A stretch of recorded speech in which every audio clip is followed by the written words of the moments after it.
নমস্কার বন্ধুরা, আমি সুমিতা। আশা করছি আপনারা সবাই ভালো আছেন ও সুস্থ আছেন।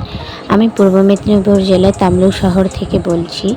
তো এখন বাজছে বিকেল প্রায় 4:30। ছাদে এসেছি, আকাশটা মেঘলা হয়ে আছে। তো ছাদের গাছগুলো দেখতে এসেছি। আজকে দুপুর টাইমটাতে বৃষ্টি হয়েছে হালকা মতন, তো তার জন্য ছাদে দেখতে এসেছি গাছগুলো কেমন আছে, কীভাবে আছে। তো বর্ষার জন্য ছাদে তেমন ওঠা হয় না, কারণ গাছে জল দেওয়া হয় না। আর বর্ষাতে গাছের খুব একটা পরিচর্যা করতে হয় না। সপ্তাহে 2 থেকে 3 দিন উঠে পাতাগুলো ফেলে দেই। তো আর সেরকম কিছু পরিচর্যা লাগে না। আর বৃষ্টি থামলে আমি একটু গাছগুলো গোড়া খুবসি দিয়ে সার দিয়ে দিই। তো তোমাদের ভাবলাম চলো আমি আমার ছাদ বাগানটা তার সাথে সাথে দেখিয়ে দিই।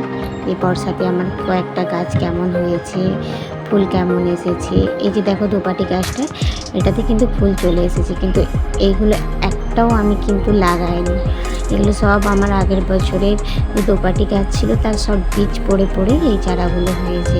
এগুলো হচ্ছে বাগানিদের এক্সট্রা পা। আর এই যে আমার টেকোমা গাছ, এই টেকোমা গাছটার ফুলগুলো এত সুন্দর হয় না যে ভাবার বাইরে। এত সুন্দর মিষ্টি কালারটা, আমার খুব পছন্দ লাগে এই কালারটা। আর এই যে আমার গোলাপ, এটা হচ্ছে দেশি ভ্যারাইটির গোলাপ। তো এই বর্ষাতে না এই গোলাপের গায়ে যে বৃষ্টির জলটা লেগে আছে, এই বৃষ্টির জলটা হাতে নিলে গোলাপের স্মেল লাগে, গোলাপের যে ফুলের স্মেলটা হয় সেটা লাগে। আর দুটো কুঁড়িও আছে তার সাথে, এটাও ফুটবে। তো গরমের থেকে কিন্তু এই দেশি ভ্যারাইটির গোলাপটা আমার 5 থেকে 6 দিন প্রায় রয়েই যায়। আর তার সাথে সাথে এটাও আছে। এটা তো আমি আগেও একটা ভিডিওতে বলেছি, এই গোলাপটা আমার 25 থেকে 28 দিনের মতন রয়ে যায়, কিন্তু এই বর্ষাতে এই গোলাপটা বেশি দিন থাকছে না। আর এই যে আমার মুরগি ঝটা, তো ছাদে আমার আরও কিছু গাছ আছে, যে এখানে দেখো ড্রাগন গাছ। আর আমি তো ভাবলাম যে চলো আমি একটু আমার ফ্রেশটা তোমাদের দেখিয়ে দিই। আর তার সাথে আমি কিছু গোলাপ, আমার বাগানের প্রিয় গাছটা হচ্ছে আমার করবী। আর গোলাপ গাছে এত সুন্দর ফুল ফুটেছে না, নিজেকে আটকাতেই পারলাম না।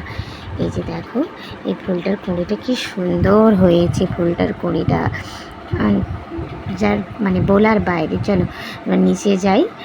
তো নিচে এসে আমি চা বানিয়েছি, তার মধ্যেখানে দেখো কীভাবে ঝমঝমিয়ে বৃষ্টি চলে এসেছে। এখনও আকাশটা কতটা ফাঁকা, তো বৃষ্টি চলে এসেছে। আমি ভাবলাম চলো বাইরে উঠোনে বসে বসে একটু চা খাওয়া যাক আর বৃষ্টি উপভোগ করা যাক। তো বাড়িতে আজকে শাশুড়ি মা করেনি, তো তার জন্য বাইরে বসে বসে চা খাচ্ছি।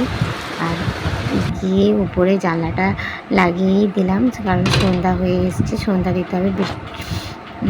বৃষ্টিটা থেমেই গেছে। তো চলো আমি সন্ধ্যা দিয়ে দিই। এটা আমাদের ঠাকুর ঘর আপাতত এখনও পর্যন্ত। তো এখানে আমার ঠাকুর আছে। আর চলো আমি সন্ধ্যা দিয়ে দিই। আর রাত্রিবেলা সন্ধ্যাটা কমপ্লিট হয়ে গেলে রাত্রিবেলার এই যে ডিনারটা রেডি করে নিই। আজকে আমাদের রাত্রিবেলার ডিনারে হবে হচ্ছে ঘুগনি, আর তার সঙ্গে হবে মাংসের সিদ্ধ ঝোল।